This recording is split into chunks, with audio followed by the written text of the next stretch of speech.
মিঠা মিঠা কথা অনেক বলেছি, মাঝে মধ্যে কিছু তিতা কথা শুনতে হয় না। বহু ফাজাইলের বয়ান করেছি, আজ কিছু ক্ষতির কথা বলবো। ক্ষতিটা কেমন? আল্লাহ রসুল সাল্লাল্লাহু আলাইহি ওয়াসাল্লাম বলেছেন, আমার এমন কিছু উম্মত দুনিয়াতে আছে, হাসরের ময়দানে রব্বুল আলামিন তাদের দিকে তাকাবেন না, তাদের সাথে কোনো কথাও বলবেন না। লা ইউকাল্লিমুহুমুল্লাহু ইয়াওমাল কিয়ামাহ। আল্লাহ রাব্বুল আলামিন কিয়ামতের ময়দানে তাদেরকে দেখবেন, চিনবেন, তারপরেও ইচ্ছাকৃতভাবে কথা বলবেন না। বাবা, আপনি যার বাড়িতে মেহমান হয়ে গেছেন, তিনি যদি আপনার সাথে কথা না বলে কেমন কষ্ট লাগবে বলেন? আর যার বাড়িতে মেহমান হওয়ার জন্য গিয়েছেন, তিনি যদি আপনার সামনে খাবার না দেয়, আপনি খাবার খাইবেন কোত্থেকে? আমরা জানি যে আমরা তো অনেকে আল্লাহর মেহমান, মরবো, হাসরের মাঠে যাব, আর আল্লাহ আমাদেরকে খালি খাওয়াবে আর খাওয়াবে। এমন মিঠা মিঠা মিষ্টি মিষ্টি অনেক হাদিস বলেছি তো, আজকে তিতা কথা হবে, তাই না? লাস্টে কিছু মিঠা আসবে। আল্লাহর মেহমান, বহুত মজার কথা শুনেছে। রাসূল বলেন, মান তাওয়াদ্দা ফাআহসানাল উযু, মান তাওয়াদ্দা ফি বাইতিহি ফাআহসানাল উযু, সুম্মা খারাজা ইলাল মসজিদ ফাহুয়া যাইরুল্লাহ ওয়া হাক্কুন আলাল মাজুর আই ইউকরিমাজ যাইর। আল্লাহ রাসূল বলেন, যে ব্যক্তি নিজের ঘরে বা বাড়িতে উযু করলো, কোথায় উযু করলো? ঘরে বা বাড়িতে উত্তম রূপে উযু করলো, সুম্মা খারাজা ইলাল মসজিদ, ভালোভাবে উযু করে যে ব্যক্তি মসজিদের উদ্দেশ্যে বের হলো, ফাহুয়া যাইরুল্লাহ আই ফাহুয়া ওয়াফদুল্লাহ ওয়া দাইফুল্লাহ। যে ব্যক্তি ঘরে উযু করে মসজিদের দিকে রওনা, হাক্কুন আলাল মাজুর,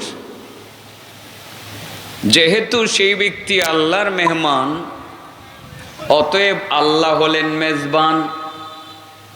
মেহমান আর মেজবান, যিনি মেহমানদারি করেন তাকে বলা হয় মেজবান। আপনি উযু করে মসজিদে রওনা দিলেন, আপনি হলেন আল্লাহর মেহমান, আর আল্লাহ হলেন আপনার মেজবান।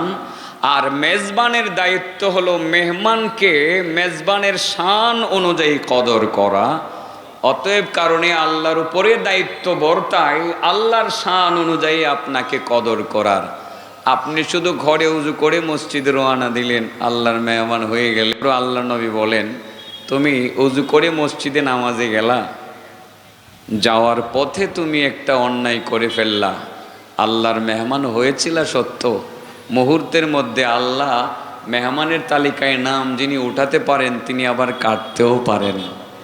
তুমি একটা অন্যায় করলা, বিশেষ করে 3টা অপরাধে নিজেকে যুক্ত করলা, মেহমানদারির তালিকা থেকে তোমার নাম বাদ। তুমি মরবা, তুমি মারা যাবা, তোমাকে কবরে দেওয়া হবে, সেখান থেকে হাসরের মাঠে তুমি উঠবে।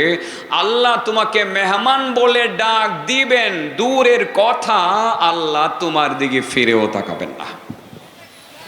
বলেন এবার, কয় শ্রেণীর মানুষের দিকে আল্লাহ ফিরে তাকাবেন না আর কথা বলবেন না? বলেন কয় শ্রেণীর?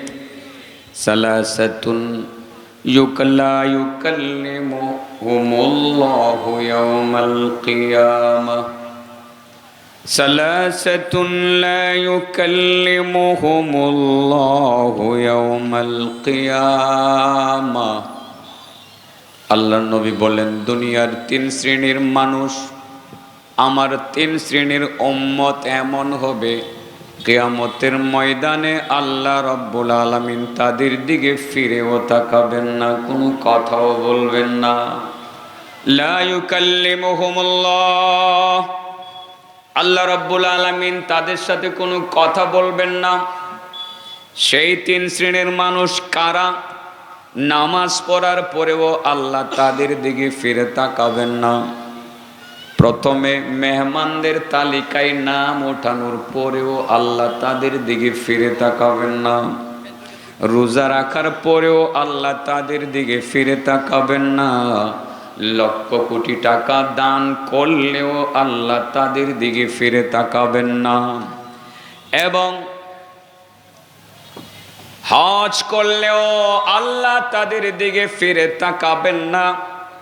মানুষের উপকার করলেও আল্লাহ তাদের দিকে ফিরে তাকাবেন না।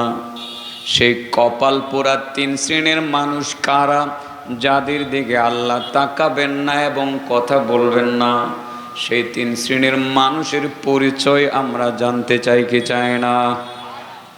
আজকে না আগামীকাল? মাগরিবের আগে না পরে? এখন সেই তিন শ্রেণীর মানুষ নিয়ে একটু কথা বলতাম, যাদের সাথে আল্লাহ কথা বলবেন না। ইনশাল্লাহ রেডি আছি? সবাই রেডি আছে? সেই তিন শ্রেণীর মানুষ নিয়ে আজকে আমরা কথা বলবো। এরপরে অন্যদের কাছ থেকে অন্য বিষয়ে কথা শুনবেন। আমার খুব ভালোই লাগতেছে আজকে কথা বলতে। বাতাস খুব আরামের বাতাস। ভাবছিলাম আজকের দিনের মাহফিলটা কঠিন হয়ে যায় কিনা। 2014 সালে আমি এই মাঠে বয়ান করে মুহূর্তের মধ্যে অসুস্থ হয়ে পড়ি। কতক্ষণ পরেই বাগলপুর মেডিকেলে ভর্তি হয়। গরমটা যে কী ছিল তখন সেদিন আমি বলতে পারি না, ডাক বাংলা আসলেই। তো আজকে আল্লাহর মেহেরবানিতে এরকম আশঙ্কা একেবারেই নাই। গরম নাই, ঠান্ডা বাতাস, আপনারা আরাম পাচ্ছেন এবং আরাম পাবেন। তাহলে আলোচনা শুরু করি। আল্লাহর মেহমান, আপনি আল্লাহর মেহমান, তাই না? তারপরেও আল্লাহ তাকাবেন না। মেহমান হয়ে যাইতেছেন, রাস্তা থেকে আল্লাহ ফেরত দিবেন। মেহমান হয়েছিল তো তুমি, যাও গা, আমি তোমারে মেহমান হিসাবে আর নিলাম না। নাউজুবিল্লাহ বলবেন না? সহজে তো মেহমান হওয়া যায়। আপনি নামাজের জন্য বের হলেন ঘর থেকে উজু করে, আপনি আল্লাহর মেহমান। তাছাড়াও আল্লাহর মেহমান আরও আছে। এই মাসটা কি শাওয়াল মাস না? হ্যাঁ, শাওয়াল মাস না? হজের মাস তো, হজের মাস না? হ্যাঁ, মৌসুমুল হজ। আমরা শাওয়াল, জিলকদ, জিলহজ, এই তিনটা মাসটাকে, হজের 3 মাসকে আমরা হজের মৌসুম বলি। এই হজের মৌসুম এটা। তো যারা হজ করতে যায় তারাও আল্লাহর মেহমান। তাদেরকে ওয়াফদুল্লাহ বলা হয়, দয়ফুল্লাহ বলা হয়। হাদিসের মধ্যে পরিষ্কার আরও 3 শ্রেণীর মানুষের কথা উল্লেখ আছে, যে 3 শ্রেণীর মানুষ আল্লাহর মেহমান। তারপরেও 3টা অপরাধে যারা যুক্ত হবে, মেহমান হবে ঠিকই, আল্লাহর কাছাকাছি যাওয়ার পরে আল্লাহ বলবেন না, নাম কেটে দিলাম, আমি তোমার দিকে ফিরেও তাকাবো না।